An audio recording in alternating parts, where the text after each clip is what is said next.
দোয়া কখনো ব্যর্থ হয় না বা নিষ্ফল হয় না, বৃথা যায় না।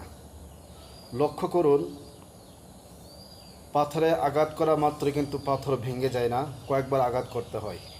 শেষ আঘাতে কিন্তু পাথর ভেঙে যায়। এর মানে এই নয় যে প্রথম আঘাতগুলো ব্যর্থ ছিল বা অপ্রয়োজনীয় ছিল। অর্থাৎ শেষ আঘাতে কিন্তু আপনার পাথর ভেঙে গিয়েছে।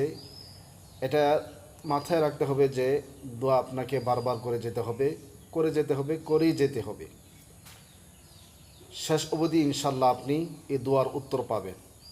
অর্থাৎ আল্লাহর কাছে আপনি চাইবেন, শুধু চাইবেন না, চেয়ে যেতে হবে, চেয়ে যেতেই হবে। শেষ পর্যন্ত অবশ্যই আল্লাহ তাআলার কাছ থেকে আপনি উত্তর পাবেন।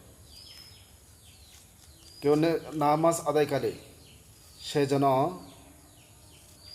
আল্লাহর মহত্ব বরত্ব এবং প্রশংসা করে এবং রাসূল সাল্লাল্লাহু আলাইহি ওয়াসাল্লামের দুরূদ পড়ে এবং পরে সে যেন দোয়া করে। আপনি আল্লাহর কাছে চাইবেন, এমনকি আপনি দোয়াতে যদি অন্যের জন্য আপনি চান, আপনার প্রতিবেশীর জন্য আপনি দোয়া করেন, ফেরেশতারা আপনার জন্য দোয়া করবে। এই জন্য দোয়া একটি বড় মহৎ ইবাদত। আর দোয়া মুখুল ইবাদা, ইবাদতের নির্যাস মগজ হচ্ছে দোয়া। দোয়া সবচেয়ে শক্তিশালী একটি মাধ্যম মহান রবের কাছে পৌঁছা এবং আল্লাহর খালেস বা সঠিক বান্দা হওয়ার জন্য একমাত্র বড় পন্থা হচ্ছেই দোয়া।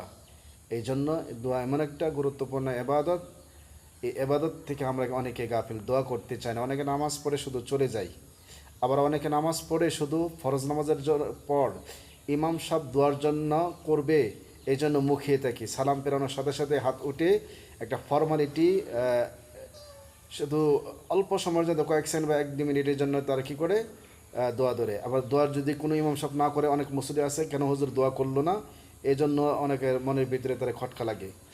অর্থাৎ এই জন্য আমরা বসিতি না। দোয়া আপনি আপনার রবের কাছে, আপনি কায়মনোবাক্যে আল্লাহর কাছে দোয়া করুন। আপনি কাঁদেন, আপনি চান, আপনার চেয়ে যান, চেয়ে যেতেই হবে এবং চলমান থাকবে। যে কথাটা বললাম যে 1-2-3 বার এইভাবে বারবার আঘাত করতে পাথর ভেঙে যায়, শেষ আঘাতেই কিন্তু পাথর ভেঙে।